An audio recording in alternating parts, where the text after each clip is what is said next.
writing intent into being is what the runes do. So you can call it cast and magic if you want to, but it's just drawing the energy of your intent and putting it into a focused kind of a sense. And this tattoo, actually, I've been dying to get for a long time. This is Gungnir. This is the rune for Odin's spear.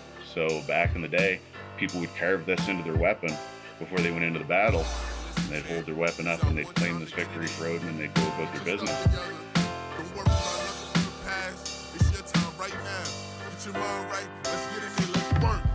I'm a champion, I can never stop. If you put me in the square, I square up like a box. Good people, bad intentions, the tale of the tape. See the passion in my eyes, the real ones can relate. I said, I'm a champion, I can never stop. If you put me in the square, I square up like a box. Good people, bad intentions, the tale of the tape. See the passion in my eyes, the real ones can relate. Hello, ladies and gentlemen, and welcome to episode 41 of the Good People, Bad Intentions podcast. My name is Matthew Pine, and joined as our guest this week is Rob, the Redbeard Logan, and he's going to be making his much-anticipated Pro MMA debut, and this is on 4 weeks' notice, and this is going to be at Fight League Atlantic 10. That's Saturday, June 24th. And that's at the Tantramar Civic Centre in Sackville, New Brunswick. And he's going to be going up against Jake Cunningham, somebody who he has a little bit of history with, because in October 2022, he actually competed against him at the Submission Kumite 1, also done by Fight League Atlantic. Talking with Rob and knowing him for a while, he's 41 years old and he's not shied around the fact that, he only has so much years in the sport, and he's really been always looking forward to making his pro debut. Been talking about it for a while, so I'm really excited to see him do that. And I know not too long ago, about 3 months ago, he had fought at the Redemption of the Irish card. This was a card that Kyle McNeil and the Real Deal Promotions had put on, and he went up against somebody that I actually know, Simon. It didn't go his way. I think it was a stoppage by the third round. So I'd love to talk to him about that and everything surrounding his pro boxing debut. But I know that MMA is, what he's most passionate about. And I'm really looking forward to this fight. When I talked with Maria Clinton and did that podcast with her, her as well as him are both of my favorite fighters in Fight League Atlantic. I think they're doing a great job, both of them, but when we're talking about Rob, I think he's doing such a great job as far as getting eyeballs on the sport. He's a very entertaining fighter. He always brings it, and he takes it very serious, and I'm really excited to talk to him, talk about his perspective regarding fighting, because Good People, Bad Intentions podcast, that's what we're all about, is getting to know fighters and their stories and why they do what they do. So without further ado, guys, here's Rob. Thank you so much, Rob Logan, for coming to the podcast. Thanks for having me, brother. I appreciate it. How are you doing? I know you're taking, a late replacement fight when you're going to be doing your pro debut for MMA. How has the training been? It's we've stepped it up a notch. We knew we had a short schedule to work with, so we really worked with the time that we had, and we're maximizing basically every minute of every day for training. So I have a schedule now that's, I wake up, I do my stretches and all the business I got to do to deal with being a 41-year-old MMA fighter, and then I do my first workout of the day. I get myself cleaned up, I go to work, and then I go train again. So it's usually I'm getting between 4 and 6 hours of training in a day, and really building my lifestyle around maximizing that pattern and that schedule kind of a deal. And I know that your pro debut has been a huge thing on your mind for quite a while. I've heard you talking about, the fact that you think that your career is limited by, the fact of you being 41 years old and only having so long. And I'm just curious, how does it feel to finally be getting to this point where you're going to be doing your pro debut? It's really cool. I can't lie. It's a super cool feeling. So I did my pro boxing debut in March. And that was huge. So it was my pro boxing debut and my boxing debut. It's the first boxing match I've ever done, jumping in as a pro. And that was a massive feeling.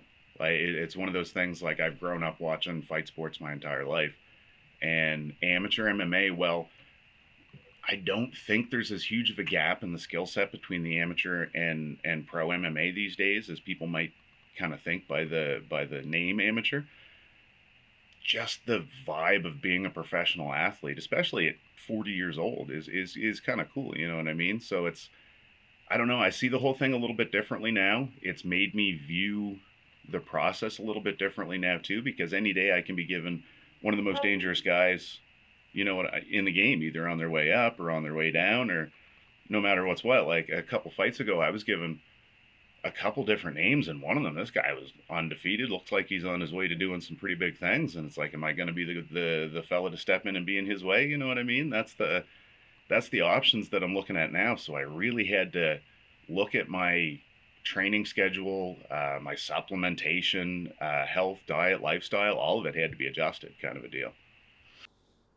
I want to get to your pro boxing fight, but just looking at this fight coming up June 24th against Jake Cunningham, I know that you had competed against him at the Submission Kumite 1 back in October 2022.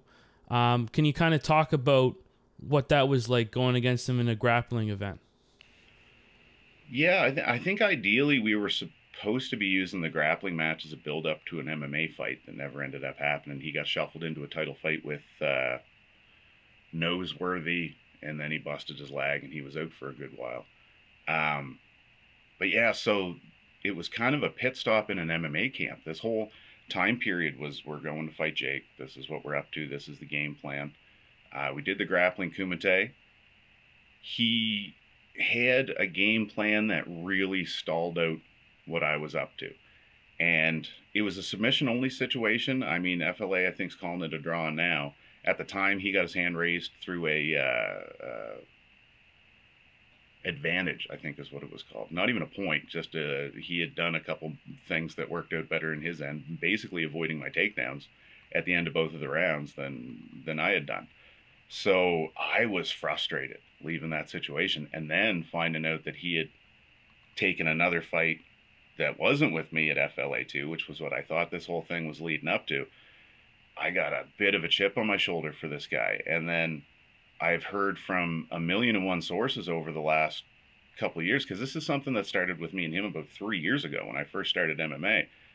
He had hit me up, and I think his cousin or something was talking to me about, well, you guys should fight. He hasn't fought in 10 years. He's a really good guy. And I had some conversations with him, and he seemed like a pretty good guy. And then he kind of took a different route with it, and he hit me up one day and messaged me, and he was like, hey, do you mind if I talk shit about you online to hype up a fight? And I was like, well, I'll punch you in the mouth if you do, man. Like, I'll talk shit with the best of them, but it's not, I'm either your friend or I'm not. You can't pretend to be like, oh, the hell with this guy, and then I'm going to shake your hand later. Like, if you have an issue with me and you take that public, well, now that's my issue with you. So I think he kind of laughed it off. He was like, haha, okay, so it's cool. I was like, oh, I will punch you in the mouth if this is the route that we go. And then there was some back and forth online, and I kind of made fun of his fight name at one point, and it turned into this whole big, like, bullying situation, and it was weird. And then now, for this to finally come around and be my pro debut, honestly, he's the reason I signed at 4 weeks.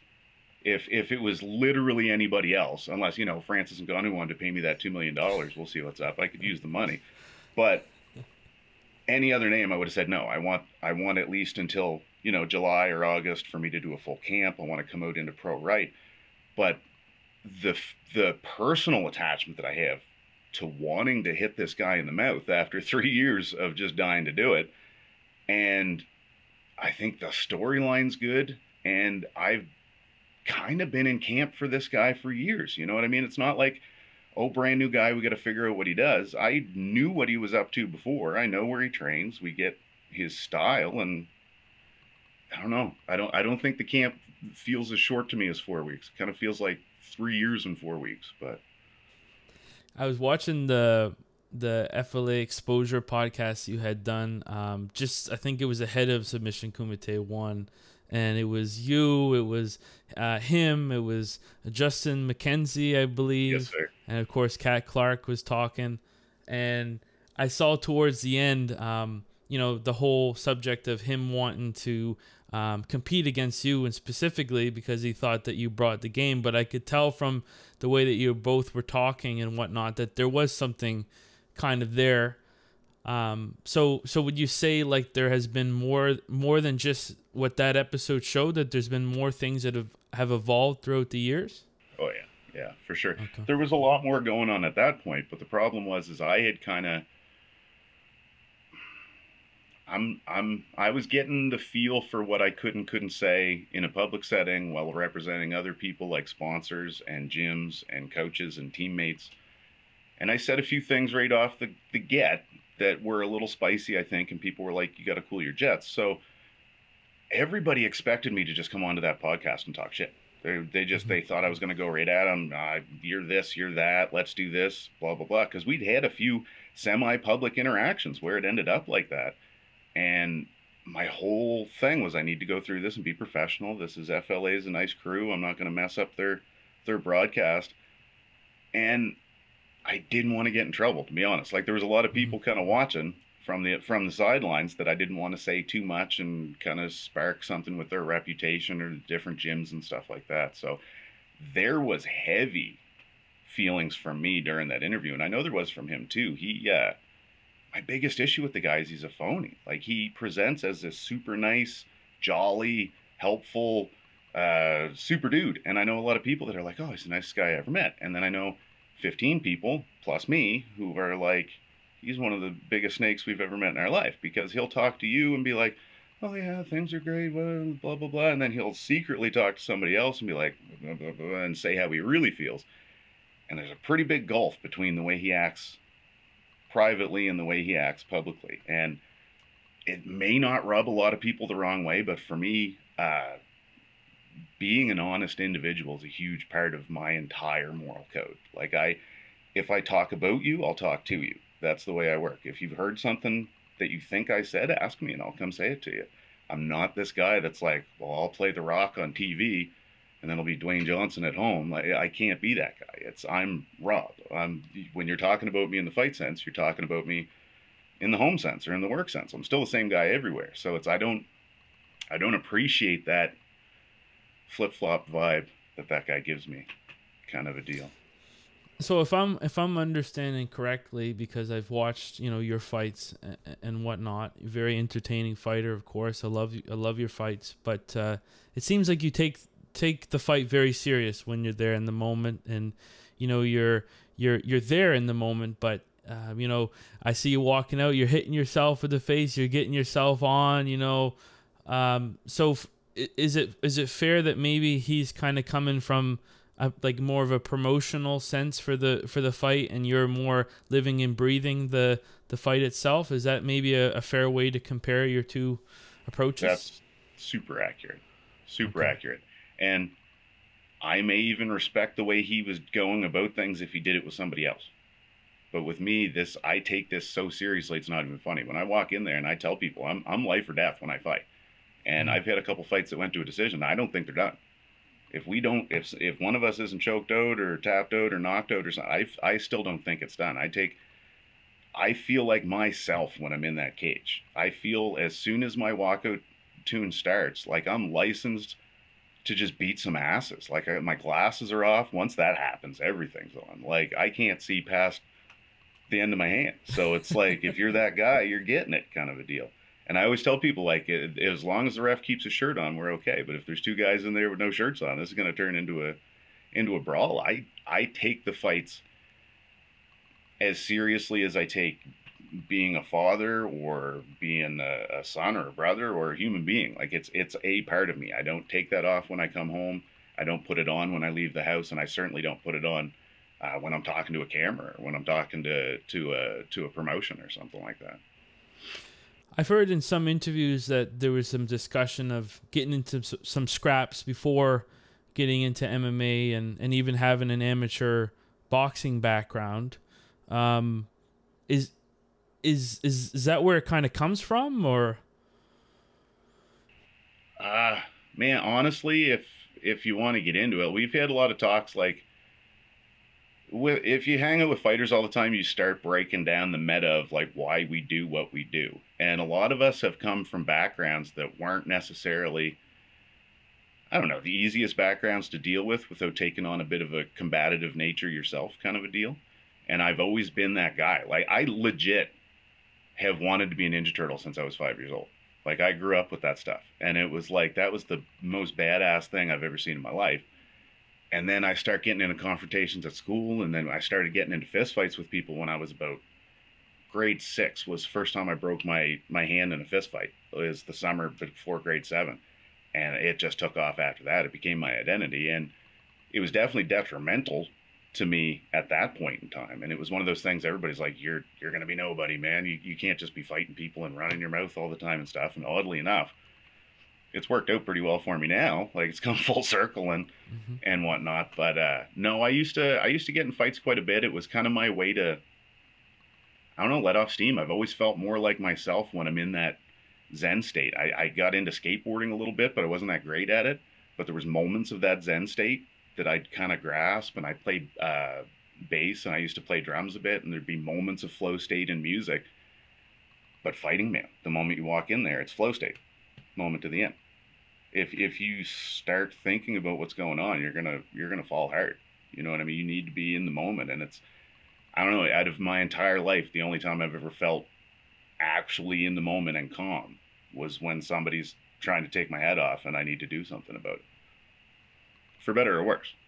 But, the amateur boxing thing, I trained a bit, but I never really took it too far because I got really into smoking dope when I was younger, and they weren't big on that at the amateur clubs and stuff. And I did a sport medical, and some of that stuff came up, and instead of it being an awkward conversation with my dad, I was like, I'm done. I'm not going to do this for now.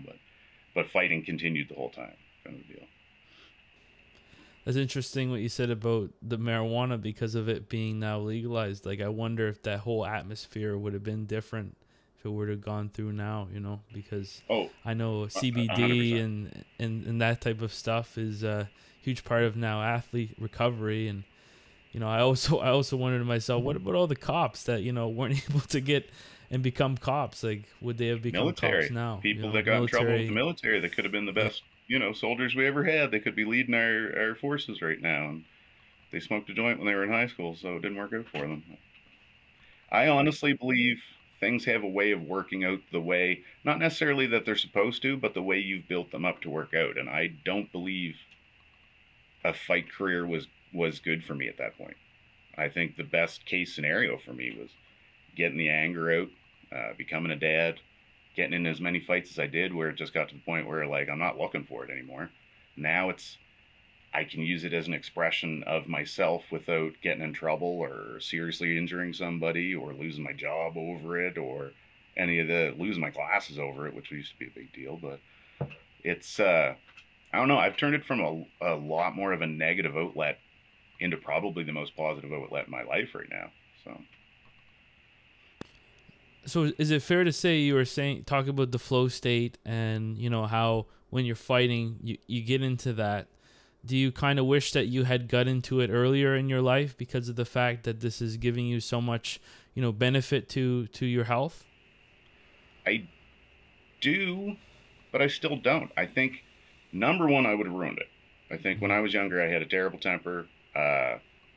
I've ruined a lot of opportunities just by being a confrontational person with people, and I don't think I had the right mindset to deal with the structure. I don't think the sport then is where it is now, to the point where I would have gotten that out of it. It was more like a barroom brawl. I think, like, when I was looking at first getting into MMA was when it was first kicking around, and, like, it didn't look the way it does now. I don't think the sport would have had the same effect on me, and I don't think I would have had the same impact on the sport then that I can do now, kind of a deal.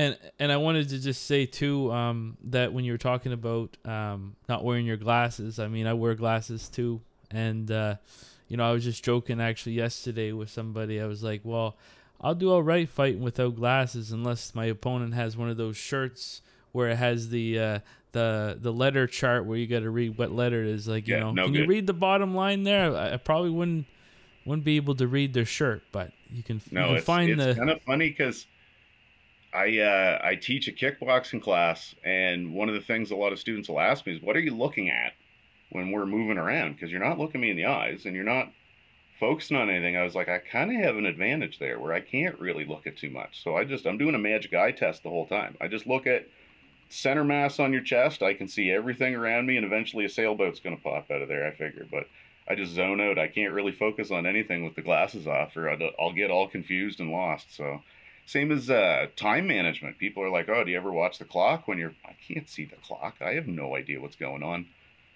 Once those lights drop, and all there is the lights in that octagon. That's literally all I see. There's me, the other fella, the ref, and every once in a while, a guy with a camera hanging over the side, and that's it. So it really helps simplify things in that sense too. Not having the glasses on, it kind of drowns out a lot of the nonsense kind of things. The natural follow-up is, how many times have you broken your glasses throughout your life? I have a bag of them from from work. So I've been doing private security and bouncing and bar stuff for years.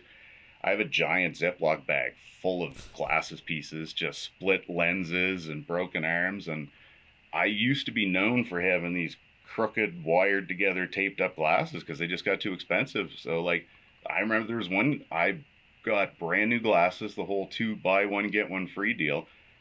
Went out to drink 2 nights later, and some guy headbutted me and just shattered my glasses. And I was down 1 pair 2 days in. I was like, there's no winning here, really. No, a lot. I can't even keep track. But I know that since I've started fighting in a cage, taking my glasses off ahead of time, none. I've broken no glasses. But I was in school fights. That used to be a thing. Like, people would get into fights, and then the loser was wearing glasses. They usually would stomp them, like like in the fight. It's a dirtbag move, man. But yeah. I mean, then your parents were paying the money for them. You didn't really feel it as much. But now if somebody steps on my glasses, the fight is starting again. You just motivated the second round of whatever we were into, because now I need my money back for that action. So, but yeah, no, it's glasses have actually played a pretty important part in my fight game, because I'm super defensive with people. If you come up, get away from the goggles, man. Like, I can't be replacing these things. Give me a second, and then we'll get into it. But no, once the glasses come off, that's one of my triggers too, because it's normally like in working down home at like the Dome and the Palace and stuff. People joke like, once he gets his glasses knocked off, you're in trouble, man, because then I can't see. I'm just hooking on to whoever's closest to me, and I think you're the fellow who broke my glasses, and we're going from there. But no, it's interesting being a fighter with glasses, for sure. So you're mentioning working at the Dome, working at the Palace. You work doors, do you? So I started out working at doors. It's actually how I got into fight sports as well, because I was working at a couple of bars, and the GM was Peter Martell. And if you worked on his staff, you had to go learn Jiu-Jitsu, so you weren't punching people when things broke out. So that's where I started learning to choke, and I got into no-gi stuff. I fell in love with live rolling. That was like some of the coolest stuff I'd ever seen in my life. I met guys like Jake McKenzie, Ryan Jimmo, RIP, Roger Hollett, guys like that were in the gym moving around, and that was kind of my introduction to not necessarily being a part of MMA, but seeing that it was really just kind of across a fence. You know, it wasn't in California. It was right here in Nova Scotia, or right here in the Maritimes. And like, that was back 2006, I would say, back then. Like, some of those guys have definitely moved on from the sport and whatnot. And Jake McKenzie, he's one of the best in the world now. And I can't even imagine back then thinking this guy from Truro that was working at a bar with me was going to end up being like legitimately teaching Brazilians how to do jiu-jitsu. That just blows my mind. But yeah, the bar game's really how I got involved with MMA and training in the first place. And then I've kind of transitioned more into private security stuff. I'll still work bars if the money's right, but I'll do anything, basically. Like, if you pay me and I'm interested in it, I'll show up. So it says on your Tapology, are you originally from Truro? I was born in Truro. Okay. So I was born in Truro. I lived in Upper Stewiacke for the first couple of years of my life, and then I started school and went through most of school in the Musquodoboit Valley in Nova Scotia, and then moved to Halifax. I started getting into some trouble when I started getting into my early teens, and I got shipped into the city to live with my dad, and things kind of went from there. But yeah, so I've never really lived in Truro, but I think they kind of spun that angle where the first FLA was in Truro. It was kind of a good vibe to have. Oh, he's from here, now he's fighting here. But I was born there. Like, I stayed. The hotel I was in, I could have thrown a rock and hit the hotel I was born in, but I've never actually lived there. That was town when I was growing up. When you wanted to go get school supplies and stuff, Truro is where you went to go get your binders and scribblers and whatnot. But were you born in a hotel? No, there's a hotel right beside where the hospital was. Okay. The old hospital. So the motel that I was staying at for FLA1, like, we were standing out on the deck and I'm doing a burn and I'm looking over. I'm like, oh, there's hospital I was born in right there. Like, I could have thrown a rock and hit the old building, kind of a deal, right? But Truro's not exactly a huge spot. You could probably hit a lot of things with a rock from that distance. But it was kind of neat. As I get older, I like to recognize these full circle moments where I kind of come back around and find myself in these places where I started at, kind of a deal. Well, I didn't know that you worked at the Palace with Peter. Yeah. And I didn't know that you were, like, back in the 06 days, like the first ECC days. Oh, those were the fights I came up watching. I had no business doing it. I would have been about 15 years old. I put my name in. I didn't know who Peter was. I didn't know what any of this stuff was at all. But there was an ad in the newspaper, in the Chronicle Herald, in the classifieds. It said, looking for mixed martial artists for this event. Hit us up at the Chocolate Lake Community Center. Peter Martell, ECC wasn't even a thing yet. He was kind of putting this all. I was like, yeah, I'll do it. I got a boxing background, and I'm 15, and I'll try real hard. And I never heard back. And I shouldn't have heard back. But yeah, no, I was there ECC 1 basically all the way through, watching the early days, and at the Forum, watching the boys fighting there and trying to get seats where you weren't sitting behind the posts. And no, I've been involved with MMA. Like, I fell in love UFC 1 back in the early 90s. Like I say, I'm not a young fellow, so I was there right from the get. And I watched it grow in the Maritimes, and then I kind of got a little bit involved with it, like I say, when I was training with the guys from working downtown up at Titans back when it was in the basement of the Blue Nose Variety up in Fairview. And from there, I just kind of always stuck with the sport, and that's how I transitioned. Basically, was I hit 35 and was pretty out of shape. I was about 260. I was smoking about a pack and a half, 2 packs a day. I hadn't really done much for about 10 years. I moved up here when my son was born, up to St. John. I hadn't really done much. I was just, like, sitting around dad doing my job. I was a mall cop for a bit. It was pretty rough. So I'd hit 35 and I was like, I'm getting married soon, and I wanted to be in better shape at 40 than I was at 20. That was the goal. And through that, it was like, what can I get into that might help me get back into shape? And a friend of mine, Kenny Doucette, a fighter from up here in St. John from back in the day, old Ken Do, he was getting ready to go fight a guy, and he needed somebody to come in and grapple, and there wasn't a lot of bodies around. And he said, well, I heard you used to go to Titans. Do you want to come in and help me with my grappling camp? And this was nearly 6 years ago now, and that's when it all started to come together. It was, all right, well, this is how I'm going to get in shape. And he says, the first night, he says, you're going to end up getting a fight. I said, I don't think, man, I'm pretty old, and I'm not ready for that. I just want to get in here and train. And he's told me the whole time, you're going to fight. And here we are. Like, I mean, he's still driving. He drives my wife to every event. So I go down ahead of time. I do my weight cut, everything. He's still the OG, man. He drives the wife down. He facilitates the whole thing. So he's driving me down to Amherst tomorrow for a training trip I'm doing. So he's facilitated the entire journey. But that's kind of how it came about, was his need for a training partner led into me wanting to lose a little bit of weight and get into better shape, and it all led to this kind of journey we're on now. It's very nice of him to be given these rides or whatnot down. He's legitimately one of the nicest dudes I've ever met in my life, and I've hired him at every business I've ever worked for or had. He's legitimately the most loyal person I've ever met in my life, and he saw something in me when we went in and trained that night, the first night, right off the bat. And he had his own ego things, like he was in the security business, and here's this other guy coming in, and he's supposed to help me with my grappling and stuff.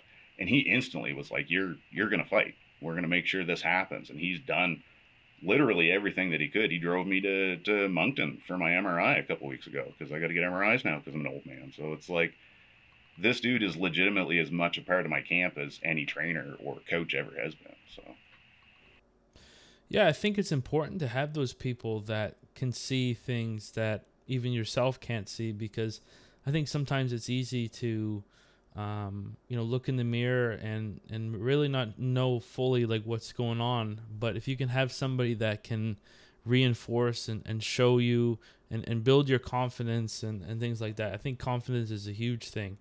And 100%. loyalty My and wife trust. would be, I'd have to say, I got to step in. My wife would be one notch above Kenny. She's believed in me more than anybody I've ever met in my life. Obviously, that's why we're married and we're getting along so well, and we got a kid that's turned out to be a way better dude than I ever was. And every situation I run into, even if it's something that she doesn't really have a educated spin on, I ask her, how should I approach this situation? What should I do? And a lot of times she just points out what she sees in me that I don't necessarily see at that time. And honestly, she's pushed me more than anyone to this day. As soon as the 4-week offer came in for this fight, she said, yeah, you're signing it. Everybody on my team said no. I even had a poll on Instagram that said, what do you guys want to see? You want to see me do short notice MMA fight or a kickboxing match with a full camp, which was on the table? And everybody was like, MMA, short notice. And literally everybody in my camp was like, kickboxing, chill out, do a full camp, do this right. Because they know I'm down to go, sometimes more than I should be. Like, it's good to have those people that'll hold me back sometimes a little bit and tell me to chill out when I'm ready to just jump into the next thing. But at the same time, at that moment, I really needed my wife to step in and be like, no, you've been waiting for this guy for 3 years. Like, it's Jake Cunningham. You just want to hit this dude, go do it. And she's definitely my number one cheerleader. Kenny Doucette definitely number 2, and then there's a whole crew of people after that. Too many to get into, but I have a really good support crew around me. It's small, but the people I keep around me, I know. It's like a really good buddy of mine, a retired Navy guy, used to say all the time, is surround yourself with people that have your best interest in mind and be smart enough to listen to them. And that's kind of this idea that I've gone into this part of my life with. Is it fair to say that wasn't always the case, and that you're now learning that this is important, or? That was 100% not the case. That's why I've learned the lesson so well. I got in a lot of trouble when I was younger. I have a pretty lengthy juvenile record, and I did time and remanded in just about every building with bars in Nova Scotia. And it took going through all that and being this headstrong, confrontational person that thought he knew better than everybody around him to finally come full circle to this place where I can trust everybody has skills that I don't. And how can I help those people, and how can they help me in a way that we both kind of prosper? And it's gotten me to a place in life, like through parenthood, especially, like having a son and having to confront a lot of the things that separate you from being a goofy kid in your 20s to being an adult that can deal with paperwork and doctor's visits and all this kind of, and giving advice to another human. That journey, and I really got into Ryan Holiday's writings and Stoicism, like the philosophy of Stoicism. And with the two of those, and with fighting, it's just kind of chilled me out to the point where I can now appreciate all the things that, like almost all the things I'm talking about right now that I see as benefits. If we had had this interview 20 years ago, it would have been the complete opposite. It's like I steer my own ship. I take care of myself. I can do this. I don't need anybody around me. And that would have been the attitude I would have went into fighting with back when it started. And that's, I think, the biggest reason why now I have the ability to go a little bit farther than I could have then, because I'm willing to listen to the people around me and take that advice and learn when I'm wrong, as opposed to just beating my head against that wall that I spent a great deal of my life kind of beating my head against. But yeah, it's definitely safe to say it was not that case. This is all kind of last decade stuff for me. And I really appreciate you sharing this, because I think everybody can learn something from what you had just said. Because, oftentimes now when I even look at my own life, right, and things that I've thought, I regretted or anything like that, I realized that that's a huge reason why I am the person I am now, whether I like it or not. I've learned from those things. And well, it's the old, if you had a time machine, what would you go back and change? And it's cheesy, but nothing. I can't change. I can't think of a single thing that I would change in my past that wouldn't take away from the things I enjoy about my life right now. If the experiences I went through then hadn't happened, I wouldn't have learned to be the person that I am now, to either enjoy life the way it is, or to be a good enough person to treat other people around me well, and all these things that came from being a bit of a shitbag and a troublemaker and a drunk and a scrapper. And like, my whole goal in life was, where's the party? And then we're going to fight at the end of it. Like, that's the whole deal. And then from that, I get to a point where every decision I make, I have now, especially I've come to realize recently, a lot of small eyes, like from the different gyms. And I've heard it from a few people online now about their kids tracking my progress, and my son especially. Like, this year, his friends kind of caught on to a bit of my online persona, and they're following me now.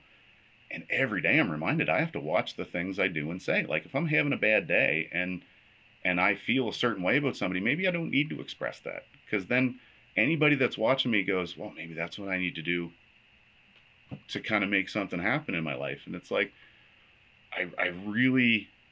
I'm becoming more aware, definitely, as time passes, the effect that an example can have on people. And I'm not out here saying I'm a role model by any means, but any positive example I can have, like you say, people learning from what I'm saying, that would be great. I wish I could have heard this 20 years ago and made sense of it. I doubt I would have. I would have told me to fuck off and mind my business. I have it all under control. But if there's one thing anybody can get from me, is it's never really too late to turn your stuff around. Like, you can be a better person. You can be an athlete in your 4th decade of life. Like, I'm turning into a pro athlete at the age of 41. That's ridiculous. I'm in better shape than I was arguably ever. I see a doctor now more than I ever have. Like, I'm on top of my health.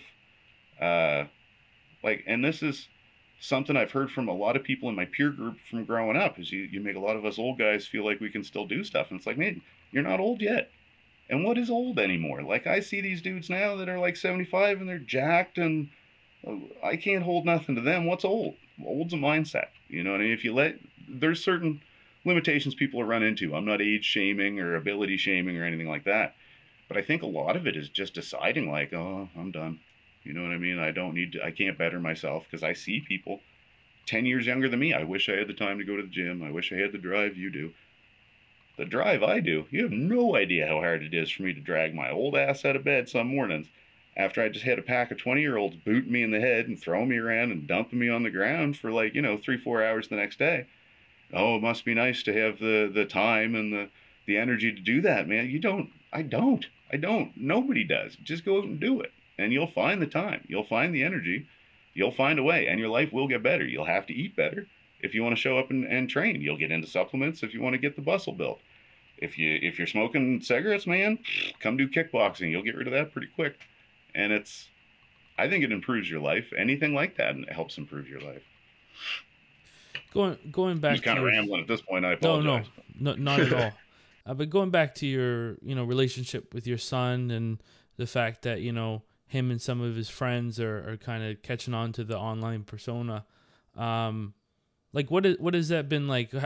What does your son think about what you're doing and that sort of thing? It's changed a lot this year. In this year, I think his friends catching on was a big part of it. I got a shout out from a fella I'm not super even familiar with, LA Beast. He eats cactuses and stuff on YouTube, and like old Pepsi and stuff. A friend of mine got me a cameo from this fella, and that was kind of the start of it, where my son was like, wait a minute, that's the guy from YouTube, and he's talking about you, because YouTube was the key then. It was like, oh, if you're on YouTube, then you're somebody. And we honestly had a chat not even a year ago, where I think I asked him, like, what do you think of me going out and fighting all the time and doing this stuff? He's like, I don't really think about it. It's kind of normal. It's what you do. You've been doing it forever. And he's just like bored by the whole thing. I was like, oh, okay, cool. No worries. Like, and then in the last year, I really think his friends coming on board changed it. But now, like, there'll be times I'll come in training, and he comes right out to meet me. He's like, hey, I was training, and I'll tell him. He's like, man, I think it's really cool that you're a fighter, and I think it's really cool that you're going out and fighting these dudes and all this stuff. And like, you could hand me a giant check and it wouldn't do a thing for me the way my son looking at me. Like, he's 14. There's not a lot of things that are cool in his life. And if they are, he doesn't admit it to me. He does it on Discord with his buddies. And for him to legit look at me and number one, tell me that he thinks I'm a good dad, but number two, think it's cool that I'm a fighter and his friends think it's cool. And like, I had one of his friends send me an edit of some of my fight clips and stuff with music in the background. It's like, hey, I'm a friend of your son's. I don't want to bug you, but here's his edit I did. And it was really cool. And you could tell that he put time into the whole thing. And it means a ton to me, to be fair. Like, this is just going back to Kenny Doucette for a second.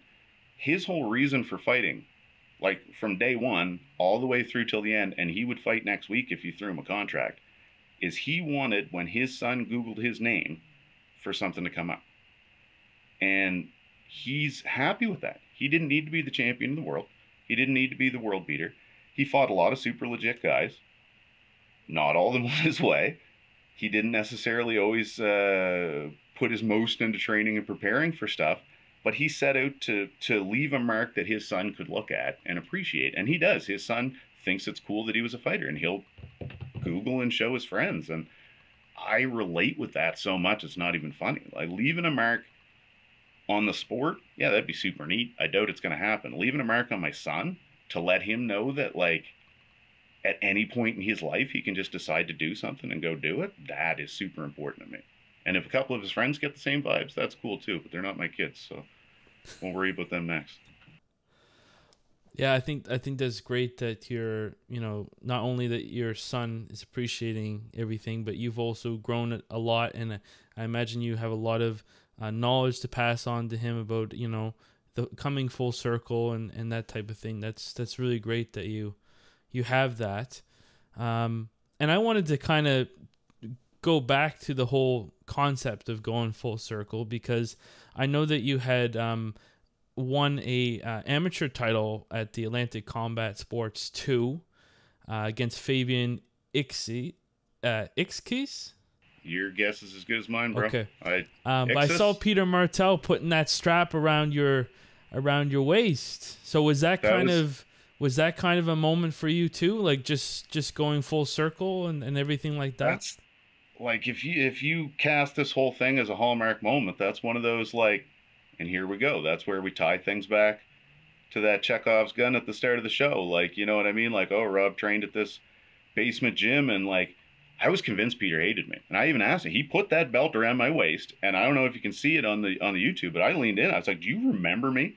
Because I'd said hi to him the day before at the weigh-ins, but he was kind of turned the other way, and just like, hey. I was like, do you remember me? He goes, yeah. I was like, man, I thought you hated me. He's like, nah, it just takes me a minute to remember people. And yeah, I remember you and stuff. But like, there was probably no other thought more foremost in my mind right now than Peter Martell was putting a belt around my waist.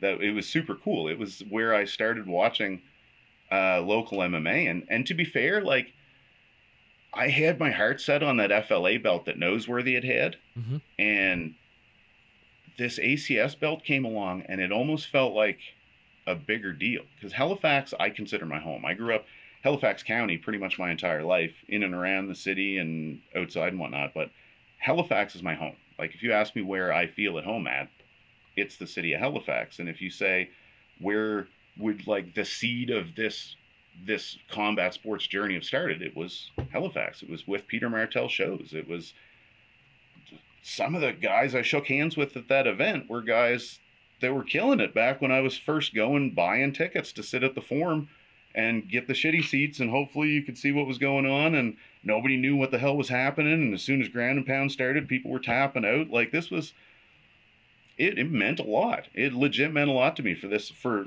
not only Peter to put the belt around my waist. That was a pretty good moment. But it was just almost as if, I don't know, like the Halifax fight scene was putting a belt around my waist. You know what I mean? I've always felt like I was representing Nova Scotia, even when I've been living up here for my entire fight career. And it was a really good full circle moment. Like you said, it was one of those times where so many things fell into place. Like, some of my family members that had never gotten to see me fight before showed up to watch me fight, and I win a belt. How much cooler than that does it get? You know what I mean? It was my first full knockout. Like, dude made snoring noises. You don't get that all the time. That was cool. Like, it was But honestly, like, my life has been lately a series of these, you plant the seed and you give it long enough and you keep watering it and you work along and you almost just assume that this task of watering this seed is part of your life. And then one day you turn around, there's a tree there and you're like, oh shit, where did this tree come from? I'm so lucky. And then you go, well, no, I've been watering this tree the whole time. I've cleared the brush. I made sure this opportunity was in place to happen. And then I took it when it showed up. And my life is full of these moments and I can't wait to see the ones that are next. Like I've always said, my trajectory is like, I have a short shot in this game or I'm going to be too old to do anything with it. And I recognize that. I want to do BKFC when I'm done. My last fight wants to be bare knuckle fighting. Hopefully against somebody coming out of the UFC. There's a lot of those dudes coming out. They're like, I'm the baddest dude around who wants to mess with me. And me, I want to. We'll be the same age. I'm not picking on an old guy. Maybe they're picking on the old guy. I'll still probably be the oldest guy in the room. I want to retire at BKFC. So the fact that I've already had people approach me to talk about that as an option is just another hint of this, everything coming full circle. Like if you say you want to do it and you put the work in and you let people know that this is something you're interested in, somebody's going to knock on your door one day and they're going to go, hey, do you want to be in the BKFC? Do you want to fight this guy? Do you want to fight Jake Cunningham in 4 weeks on FLA 10, to cap off maybe the coolest run in old fella MMA history in Atlanta, Canada? I don't know. You know what I mean? Like this fight is a full circle moment too. I'm just curious with this fight coming up and you being in St. John, and I believe he's in Fredericton.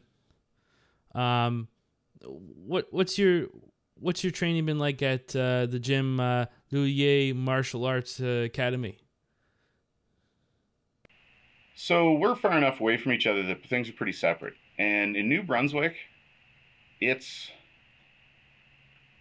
training happens in little pools. It's not a giant community of guys that really mess around a whole bunch. Like, there's certain guys I'll work with on the regular. Now, obviously, I'm drawing a brand. Josh LeBlanc, FLA fighter. He'll come up from Moncton quite often and work with Loulier. Rory Gillis came up and worked with us at one point. But it's not a big, like, oh, this guy trains here, so you can't go there anymore. With Loulier, basically, Mike Macleod, another FLA fighter, had his camp entirely out of Loulier, and I was running my camp literally, I don't even know if it would be a full city block away. Like, you take a straight, you take a left, and you're at the building that I train out of. And it was a situation where we could put our training camps together, and what facilitated that actually was Flow State Jiu-Jitsu. Great name for a jiu-jitsu club. John Judo Williams, he's super OG in the sport around here. He ended up moving into Loulier space, and he approached me about training with Mike originally, and I was like, I might fight that guy. He's my weight. What do I want to do that for? And he actually brought us together, and Mike and I got along super well, and we have really complementary training styles, but different training styles. He is almost entirely traditional martial arts, where my stuff is like brawly, in your face, a little bit of Dutch Muay Thai in there when I can. And we've come together really well and built a kickboxing program there. And then literally, like, kickboxing ends at 7:30, John and the jiu-jitsu crew walk onto the mats, and then I just put a rashi on and I'm doing jiu-jitsu. So it's 3/4 of my training happens all in one mat in that space now, and I have different training partners coming in from the different skill sets, and I still maintain a space off to the side that I do. Like, I was in there last night until I think it was 2 a.m. when I finished up. Like, I go in, crack the door, crank the tunes, and train all night. So we have a really nice thing building right now. I think next year you're going to see the team that we're putting in place, especially some of the young people that are coming up. We will be competitive with some of these top teams in the Maritimes that you're seeing right now. And that excites me almost more than the level of training that I'm getting right now, is just how much putting all these different gyms together has kind of brought a new breed of fighter to St. John. You mentioned Mike McLeod. Another thing that's really complimentary of you two is your beards. You both got your beard game on fleek. Man, we're a couple Vikings, bro. He looks like Brock Lesnar right now. Yeah, when I don't have my glasses on and we're training, he's thick these days. He isn't cutting down to 85 anymore.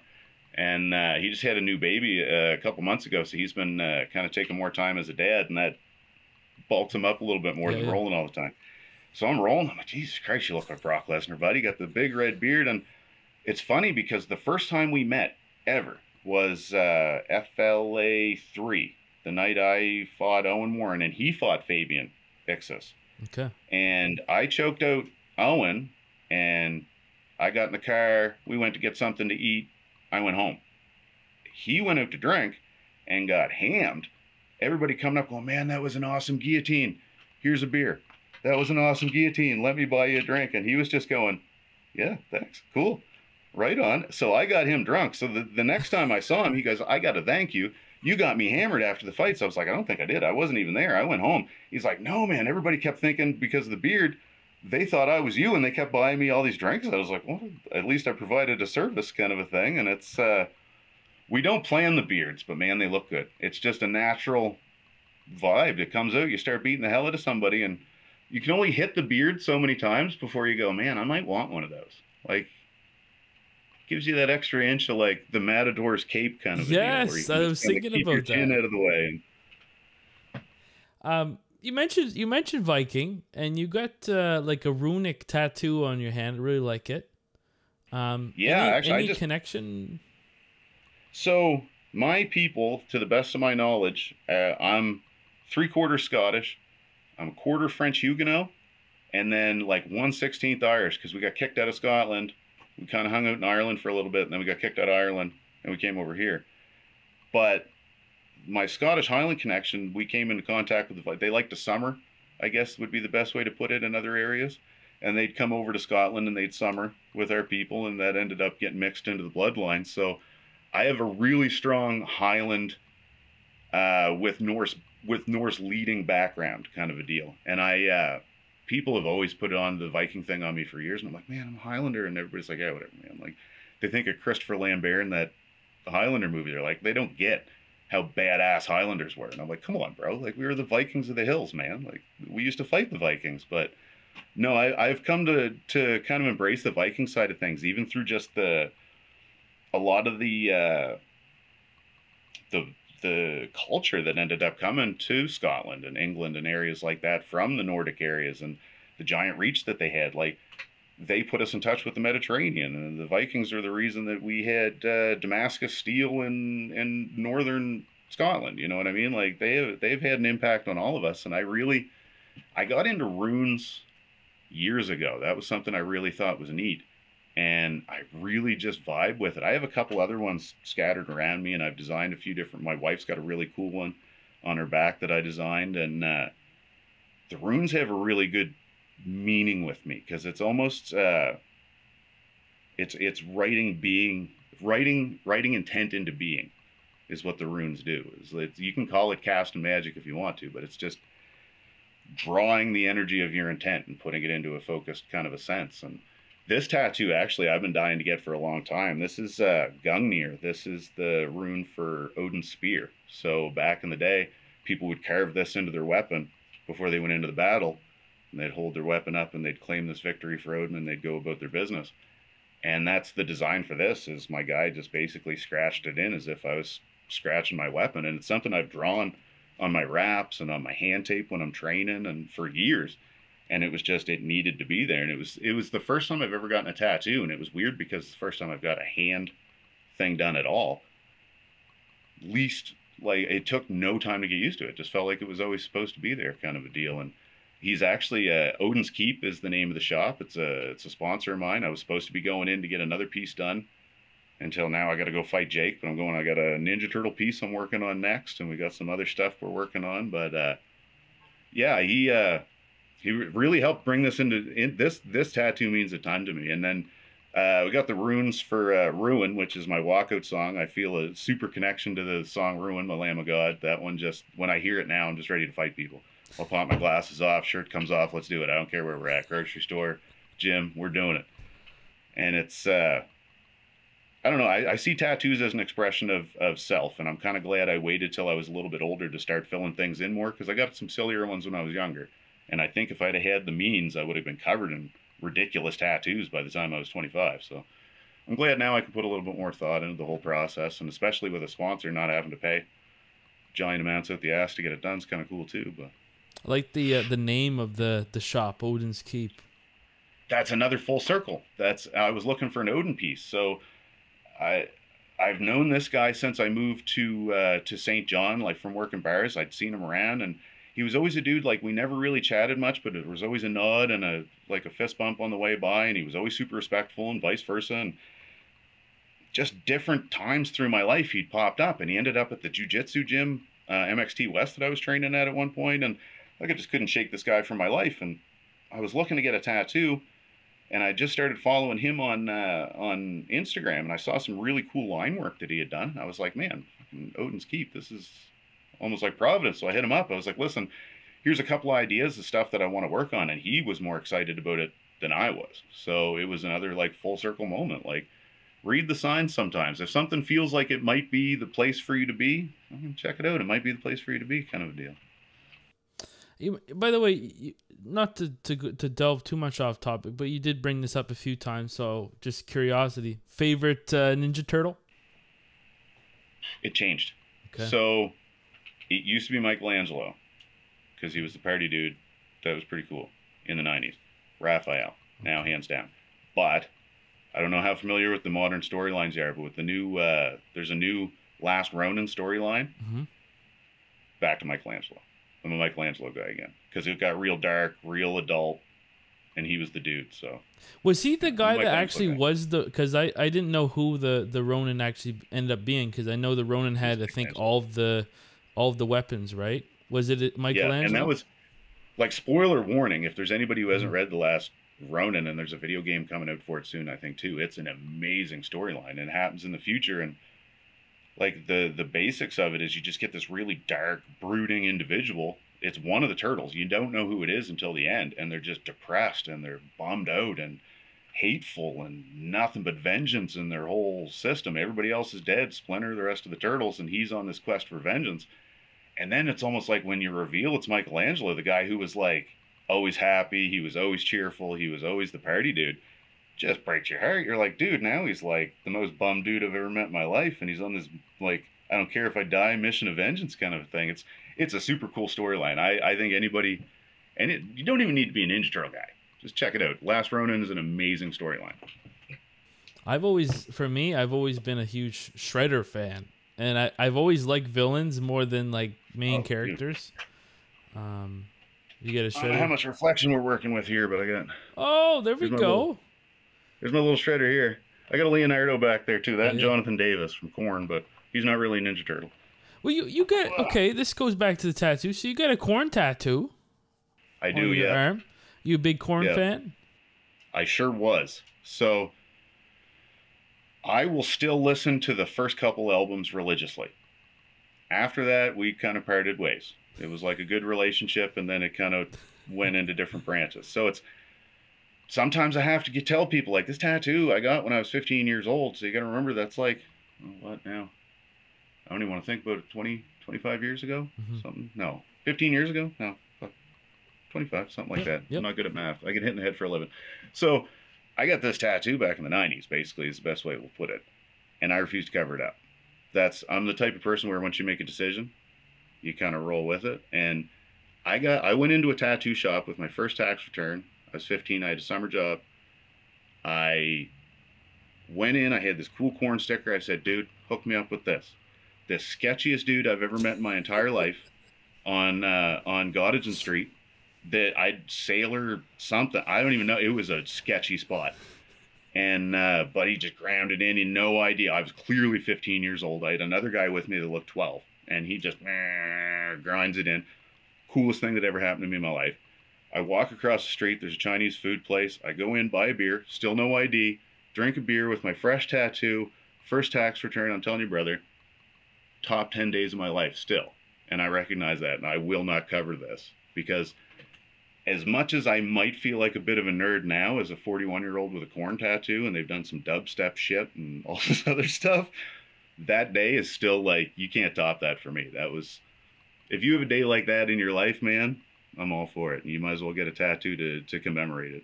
And if the tattoo is the day you're commemorating, even easier, man. Like, Gottigen, what a street in Halifax. Got to get a gun. Dude, a lot of I've made some choices on Gottigen Street, that's for sure. So I see you repping a really cool hat for Art of Savagery. I know that Art of Savagery is my brand. Yes. Can you talk about your relationship with, I believe his name is Ryan? And Ryan Grant. Ryan Grant, yep. Yeah, no, I love the brand before he was involved. So, Technacity was a brand that was kicking around the combat sports scene for a couple of years, and they had East Coast Fight Style logo, and I got a ton of their hats and shirts still. I was right in love with it then. And I met Ryan through Jiu-Jitsu. He was a member of MXT when I was as well. That's where I got my blue belt at. And we had trained together an awful lot and rolled and this and that. And he bought Technacity and started Art of Savagery. And instantly I was like, dude, this stuff looks awesome. I want in on this. Like, I'm buying all the gear I can get. I bought as many of the old Technacity hats as I get. I wear them still nonstop. And we ended up talking when I started being in a position for t-shirts. There was a lot of people bugging me for t-shirts, and honestly, I tried it once and I lost a bunch of money. I'm not a t-shirt guy. I'm a fighter. I can do a lot of cool stuff, but mailing t-shirts to you and making money off that is not my forte, it turns out. So I said, listen, man, how about you make these t-shirts, keep the money. He used that to pay his table fee at the FLA event that I was doing, and that was kind of the start of this relationship where, like, now I have a discount code, Redbeard15 will get you 15% off, kind of a deal. And you go on the website, like, I'm right there, right in the center of it, and we have a new updated East Coast Fight Style logo. I've been fighting for this to come back for a while, and I like to feel a little bit of responsibility on it, because now, instead of, there used to be a couple of like skeleton fists, and then there was like a choke thing going on with a skull. Now there's a boxing glove, an MMA glove, and a jiu-jitsu belt. And I'm like, I don't know anybody else on the roster that's boxed, done jiu-jitsu, and MMA. Come on, bro. That's obviously your boy on that t-shirt. But no, he treats me really well. I've worn his gear now to every chance I've gotten. He sends me new stuff. I don't know what the situation is and how much we're supposed to tell about it right now, but there might be a design for some rash guards and shorts that your boy put together in the future. And it is the only source for official Redbeard merch. So if you want to go get those shirts, they're really cool logo. Dave Fretz, graphic designer that's involved with FLA quite a bit, he hooked me up with a logo a couple of years ago, and it looks sharp on shirts. And if you want to get one of those, artofsavageryapparel.com. Redbeard15 gets you 15%. It's a good deal. And these cool hats. So this is from the new Blood Drip. There's a couple names for it. We call it the Blood Drip because it's all drippy, but it was, let's make a metal shirt, but Art of Savagery. So we got a nice little death logo, Art of Savagery. I had the hoodie. I should have been wearing that one. It's got a nice East Coast on the side. He has other stuff with more jiu-jitsu branded stuff because he's super into jiu-jitsu. But he's a really wicked dude too. He steps up to help a lot of the events. He's involved with Rogue, FLA, anywhere he can to sponsor and be a part of the combat sports scene. And he's helped myself, my coach, John Judo Williams, is sponsored by Art of Savagery as well. A couple other athletes that have that we've worked with in the past and stuff. And he's one of those guys that wears his heart on his sleeve and you like what you see. Like, he's one of the coolest dudes I know. And he won't bullshit you. If you ask him a question, he'll tell you the truth, whether you want to hear that particular version of it or not. And he appreciates that in other people, which is something that's important for me. And he's a real dude. Like, I appreciate human relationships quite a bit. And he is one of those dudes that I'm proud to know and proud to work with. Just one sec. My dog's messing with my curtain here. No worries. Hello, doggo. He's getting jealous, by. He's getting too much attention going to you and not enough to him, but... Ryan Grant, Art of Savagery, great company, 100%. Yeah, and I really like what he's been doing. I know for a while I thought apparel was something that I wanted to get into, and I was just like, yeah, this is really hard, and I just like, I'll just focus on the podcast and what I've been doing here. Your hats are dope, though. Thank you, I appreciate it. Dude, I can't lie. I meant to get one a while ago, and I keep forgetting. So if you still have any left, I do want to get my hands on one of those. Yeah, I can. That logo, I was saying the other night to my buddy in the gym. One sec. Yeah, sure. Get out of here, bye. You're killing the cord. All right. So this is Django. He's a slightly aging Boston Terrier, and he likes to tangle himself up in cords. So I'm just untangling him right quick. Okay. No worries. I thought I could hear like it was like he had like a heartbeat monitor or something going on. I could hear some beeps. This is my cord getting pulled out and put back in while he's here looking for attention underneath me. So yeah, where were we, brother? I lost you there. No, you were saying something about the design, the logo for Good People, Bad Intentions. Oh yeah, good. I'm glad I remembered that. We were talking about that at the gym the other night, and my buddy was like, "Good People, Bad Intentions. Which one are those?" I was like, "It's the Coffin with the GPBI in the." And he goes, "Oh yeah, cool. That's a cool logo." I was like, "Man, see, I got to get one of those hats." And it's crazy. I can appreciate how much a good logo can help build a brand. And your logo kills it, man. 100%. I really appreciate it. It's how I actually remembered the whole scene in the first place to come back and end up watching your videos on YouTube. I was like, who's this guy? These dope hats. And I saw you on the FLA podcast, I'm pretty sure. Yes, I was. Yeah, you did it? Yep. That's what it was. And that's when I first saw them, and I was like, man, that's a dope hat. I like that. Yeah, there's like a little bit of a story that I would like to go into more about the whole process of what the logo means. But oh, please do, yeah. Let's just say the bad intentions. People get in coffins with bad intentions, so that's kind of the where it's going with that. But yeah, and I really appreciate that compliment. It means a whole lot. And Alexander, if you're listening, my friend Alexander helped me with that design, and he's been a huge support for me going as far as the graphics and whatnot, and he does that for... Man, a good logo, you can't beat it. Like, it's something like that, too. Like I say, it's so sharp, and you can print it on anything. If it's on a white background, make it black. If it's on a black background, make it white, and it stands out. Django. That's the wife coming home. But, no, I think a good logo is super important, and it's, like I say, it was the first thing that stood out with me to introduce me to your brand was that logo, so... Don't give up on it, man. Keep slinging that stuff. I even know a guy who has a t-shirt company I might be able to put you in touch with. Might be able to work out some kind of a deal. But so I wanted then you get... Sorry? No, you go ahead, brother. No, just you can finish your thought there. Oh, I was thinking maybe you could even... Because he's trying to work out a deal with fighters where you give the logo, you take a chunk, he makes the t-shirts. If you want to start running official merch, I know a guy. Okay. We can work it out.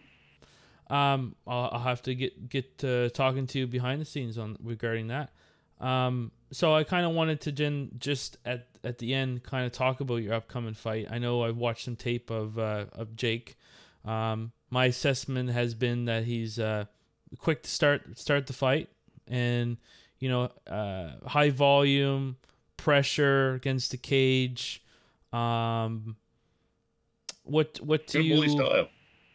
What do you anticipate with this fight? How do you assess the fight, and give us your thoughts? Well, this is a part where I'd probably be coached by somebody to come up with some nonsense and say I'm planning this, but I'm doing. But honestly, I think there's two options.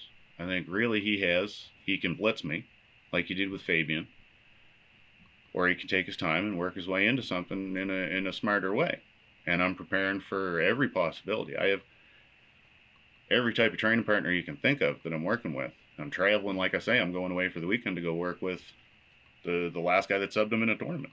Because I want every angle that I can possibly get on this guy. As much as I don't appreciate his character, I can see the threats that he presents in the cage. One of the first things I took from our Kumite experience was that he wasn't easy to take down. He was a physically larger person than I had kind of read from pictures of him standing beside other people and just seeing him around.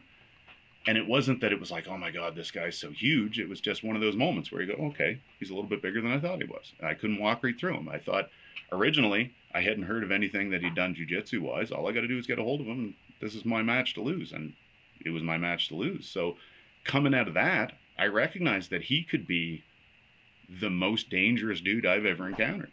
He could melt in the first minute, because I don't believe we've ever seen him deal with somebody with my fight IQ, my skill set, my drive. I just don't think he's ever run into a dog like me in a fight.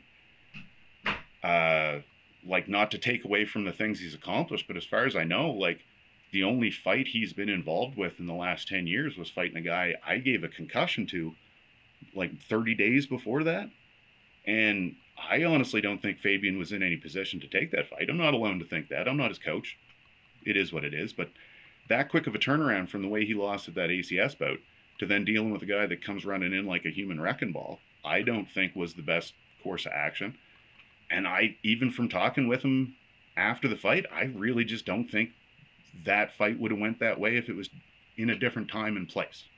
Like, I don't know if he would have had the same success if I hadn't had that fight with Fabian a couple months ahead of time, or if they had fought when we fought and then I fought Fabian afterwards, kind of a thing.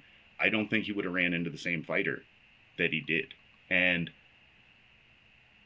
it's a double-sided coin, brother. Like, it could be the most dangerous situation I've ever found myself in, with a young fella who has more motivation to fight me than literally anybody I've ever run into. The guy's been calling my name for 3 years now, so I'm sure he thinks about me. I'm living in his head somewhere.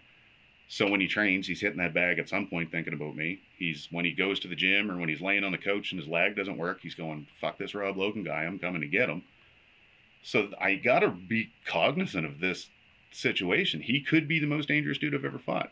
He could be a big pile of hype that I'm going to deflate, but it's not going to change the way I fight or go into this fight. I'm Redbeard. I fight the way Redbeard fights. I literally haven't watched a moment of video of Jake for this entire camp. I have people that do that. I'm not that people. I don't care. I don't want what I think he might do to affect the way I prepare.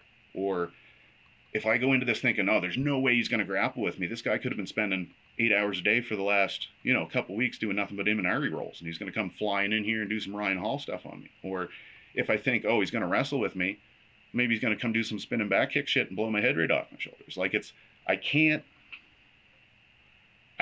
assume he's bringing any skill set that isn't dangerous, and I can't allow my personal feelings and emotions that I have towards what I perceive as his character taint how I prepare for him as a fighter. So I'm preparing for this fight legitimately as the most important fight I've ever had. I'm doing 2-a-days every day. My diet's changed. I'm dealing with health professionals for my recovery that I've never dealt with before. I'm having better sessions than I've had in years. I'm dealing with it like a job. So I'm definitely taking the threat seriously. And I literally expect anything from him. Anything.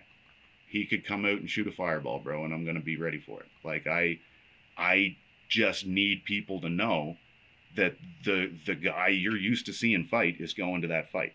So you play this out in your head however you want to. You see whether you think I'm just a guy with a right hand, or whether you recognize that I can choke out giant dudes too, or I can sleep a fella. Like, you think what you want. Play that out in your head and tell me this isn't going to be a good fight. Just do it. Even if I smoke him in a minute, great. If it goes 3 5-minute rounds and we're both ears are hanging off and shit by the end of it, tell me that didn't just make the night. You know what I mean? This is a good fight for everybody, me included. I know the original question I've kind of drifted off from a bit. What I expect is I literally expect everything. I expect a hard fight. I expect a guy that knows I'm historically a bit of a slow starter to try and capitalize with that. I expect a guy that trains with a boxing gym that really focuses on forward movement and aggressive actions and line drills to probably come storming out and try and take my head off. It's probably what I would do if I was in that situation. Also have to assume he has somebody in his ear that's smart enough to tell him that maybe we're working for that. Maybe that's not the way to go. So your guess is as good as mine, but I'm preparing for everything.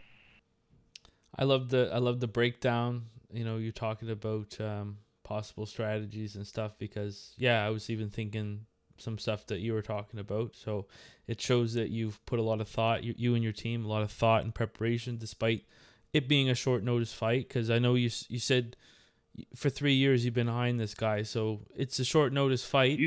I can't forget about him. He says my name every 3 months. I hear Jake says he wants to fight you. I got people saying Jake wants to fight you in boxing, but he says you backed out of a fight. Well, buddy, I never signed for boxing. I've never backed out of a single thing I've put my name on.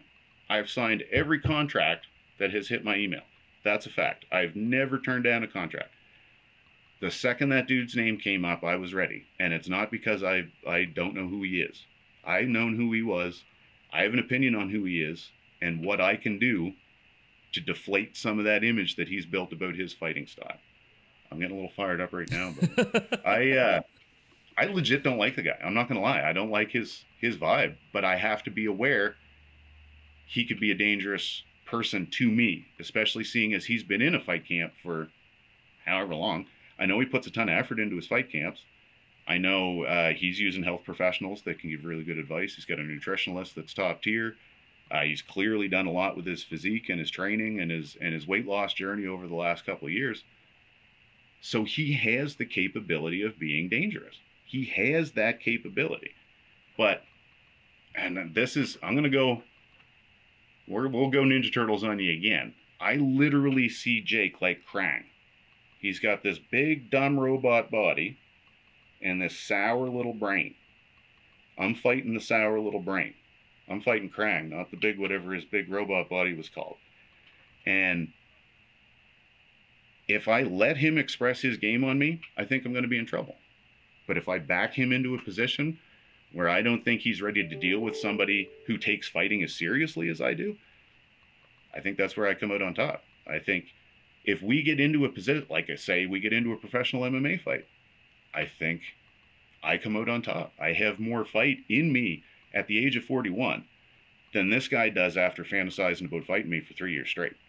Straight up. That's my guarantee. Again, I'm getting fired up. Yeah, no, and I know you're soon going to be training, so I just want to say a huge thank you there, Rob, for coming on the podcast. You're somebody I've had my eyes on for a while to be on here, and I really want to wish you the best of luck June 24th when you do fight Jake Cunningham for FLA 10, and yeah, I appreciate best that, of brother. luck, my friend. I've been keeping an eye on you for a bit, and I'm honored to be on here, actually. Like, you've had some big names in the scene come on. And I'm pumped and honored to have been on here and given a chance to talk. I don't really, you might have noticed, I don't really prep the things I say too much, so I'm not really sure all what we've talked about today, but I'm sure it was good. The good thing about me is it's always honest, man. So well, if you ask me today, I'll tell you the same thing. I always approach this first as a conversation. So, you know, as much as I try to prep for the interview or the podcast or whatever, I mean, it's whatever we want to discuss. It's whatever that comes up in the conversation. And I think you'll see with this podcast, we really just both followed what we're interested in knowing about each other. Good. So, that's what honest interactions are what make this world go around, brother. And that's, if I had to pretend to be somebody else, I couldn't do interviews. I got my little vape pen there. I get all ripped and just have a chat with a buddy of mine. I'm good to go. Awesome. Well, best of luck there, and hope you have a good rest of your day. I appreciate you, brother. Thank you for having me on. And that's the end of the podcast for today, guys. I hope you enjoyed it. A lot to take with us. If you're a Teenage Mutant Ninja Turtles fan, I hope you enjoyed that little conversation regarding that. But in all honesty, Rob did share quite a lot of interesting information. You know, a lot of his backstory I was not really 100% sure of, but it's really interesting hearing that, you know, he's been around the sport for so long, you know, watching UFC 1, being in Halifax during the Palace days, and seeing ECC and seeing, you know, the likes of, you know, Roger Hallett and, you know, TJ Grant and Mike Malott and Gavin Tucker and, you know, Chris Kalidas. Am I missing any names? I mean, there's so many great people that have come from this area, and for him to have also been from this area as well, and to share that was great. I think the sport is only growing right now. Of course, there's a lot of things in the background that I think have to be worked out for sure. But, you know, we have a lot of great athletes in the Atlantic provinces, and that's why I'm so excited whenever Fight League Atlantic or another organization puts on fights, and to get people in this area, you know, some competition so they can grow and become better. So yeah, I think we have a lot to extract, guys, and I hope you enjoyed it. And as always, guys, if you're listening to this podcast, make sure to leave a rating on whatever platform you're listening to it. And if you like the podcast and want to check out more episodes, make sure to subscribe so that way when a new episode comes out, you won't miss it. And if you're part of the YouTube family, well, you can always like, comment, as well as share this video. That always helps. And yeah, in your comment, what did you think about the episode? Was there anything that really caught your eye, caught your ear, if you're listening to it? And you know, I really love hearing from you guys. Always. I always love the support. I appreciate it. It really keeps the podcast going, the dream going. So without further ado, guys, hope you have a good rest of your day, whatever time you're listening to it. Take care. Yo, the ring general, sweet science deep like a mineral. You can see the hunger in my interviews. Peep the interlude, this is just a preview. Give you all I got, put the past in the rear view. My team ready, the theme steady. Got bad intentions like I seem petty. Still a good dude, stay humble, never messy, never crumble under pressure. I'm shining like God bless me.